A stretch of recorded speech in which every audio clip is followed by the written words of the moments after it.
Welcome back. منگل کی رات کو کئی گھنٹوں کی تاخیر کے بعد ایئر کینیڈا کی جانب سے کہا گیا ہے کہ ان کا ایئرپورٹ سسٹم، چیک ان اور کال سینٹرز بہت جلد آن لائن واپس آ جائیں گے، جو کہ ٹیکنیکل وجوہات کے سبب رک گئے تھے۔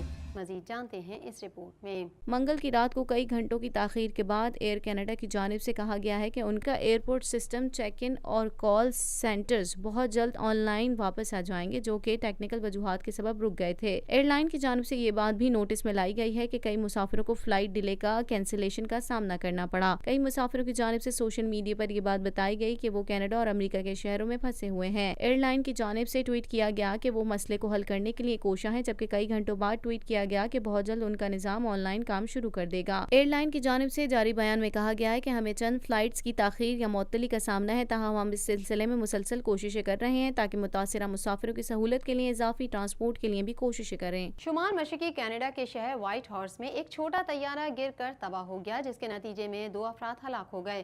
مقامی میڈیا کے مطابق ایک انجن والا سیسنا 170 طیارہ امریکی ریاست الاسکا کی میونسپلٹی اینکریج کے لیے جا رہا تھا۔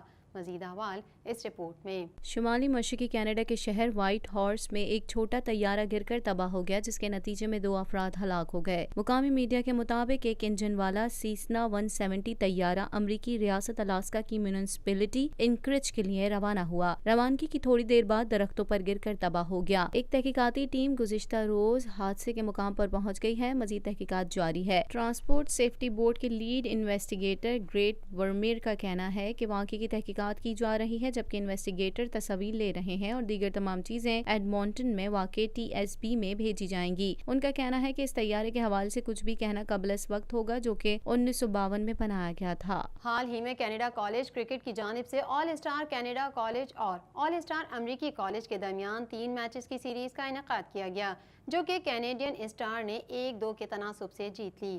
مزید جانیں گے اس رپورٹ میں۔ حال ہی میں کینیڈا کالج کرکٹ کی جانب سے آل اسٹار کینیڈا کالج اور آل اسٹار امریکی کالج کے درمیان 3 میچوں کی سیریز کا انعقاد کیا گیا، جو کہ کینیڈین اسٹار نے 1-2 کے تناسب سے جیت لی۔ تینوں میچ 17 اور 18 مئی کے دوران go green cricket field North York میں کھیلے گئے، جہاں شائقین کو سنسنی خیز مقابلے دیکھنے کو ملے۔ کالج کرکٹ کا کانسیپٹ 10 سال قبل امریکہ میں لوئڈ جودا کی جانب سے متعارف کرایا گیا تھا، جبکہ 5 سال قبل کینیڈا میں متعارف کرایا گیا تھا، جبکہ کینیڈا کی ریئرسن یونیورسٹی کے سابقہ اور موجودہ طالب علم کینیڈا میں کالج کرکٹ کے قیام کے لیے لوئڈ جودا کے پاس پہنچے تھے۔ تب سے ہر سال کینیڈین کالج اور امریکن کالج کی جانب سے اس طرح کی سیریز کا انعقاد کیا جاتا ہے۔ اس حوالے سے ہمارے نمائندے داویش شنکر نے کینیڈین کالج کرکٹ کے صدر اور نائب صدر سے گفتگو کی اور ان کے مستقبل کے کیا مقاصد ہیں اور وہ کس طرح کرکٹ کھیلنے والی اقوام کے حوالے سے اپنا کردار ادا کر سکتے ہیں۔ امریکہ کے مشیر قومی سلامتی جان بولٹن نے دعویٰ کیا ہے کہ اس بات میں تقریباً کوئی شک نہیں رہا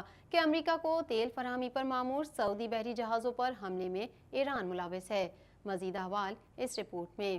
امریکہ کے مشیر قومی سلامتی جان بولٹن نے دعویٰ کیا ہے کہ اس بات میں تقریباً کوئی شک نہیں رہا کہ امریکہ کو تیل فراہمی پر مامور سعودی بحری جہازوں پر حملے میں ایران ملوث ہے۔ بین الاقوامی خبررساں ادارے کے مطابق امریکہ کے مشیر قومی سلامتی اور صدر ڈونلڈ ٹرمپ کے قابل اعتماد ساتھی جان بولٹن نے ابوظہبی میں میڈیا سے گفتگو کرتے ہوئے کہا کہ خلیج عمان میں سعودی عرب کے تیل بردار بحری جہازوں کو ایران کی بحری آبدوزوں نے نشانہ بنایا۔ مشیر قومی سلامتی جان بولٹن نے مزید کہا کہ تیل بردار سعودی بحری جہازوں پر حملہ آور ملک کے حوالے سے امریکہ میں کسی کے ذہن میں کوئی شک و شبہ نہیں ہے۔ کیا آپ لوگوں میں سے کوئی ہے جو یہ سمجھتا ہو کہ یہ حملہ نیپال نے کیا ہو؟ اور اس کا جواب ہوگا ہرگز نہیں۔ خلیج عمان میں سعودی تیل بردار بحری جہازوں پر نامعلوم سمت سے حملے کی تحقیقات کے لیے 5 ممالک کے ماہرین پر مشتمل کمیٹی تشکیل دی گئی ہے، جس میں امریکہ بھی شامل ہے، اور اس سلسلے میں جان بولٹن متحدہ عرب امارات کے سرکاری دورے پر ہیں، جہاں وہ امیر ابوظہبی سمیت اہم حکام سے ملاقاتیں کریں گے۔ واضح رہے کہ ایران کے جوہری توانائی معاہدے کی بعض شقوں سے دستبردار ہونے اور خلیجی ممالک سے تیل کی سپلائی روکنے کی دھمکی دینے کے بعد 12 مئی کو خلیج عمان میں 4 تیل بردار بحری جہازوں پر حملہ کیا گیا تھا، جن میں سے 2 سعودی جہاز سے، تاہم ایران نے اس حملے میں ملوث ہونے والے الزام کو مضحکہ خیز قرار دیتے ہوئے مسترد کر دیا تھا۔ افغانستان میں امن عمل سے متعلق مذاکرات کے لیے روس میں افغان اور طالبان رہنماؤں کی ملاقات ہوئی اور آج مسلسل دوسرے روز بھی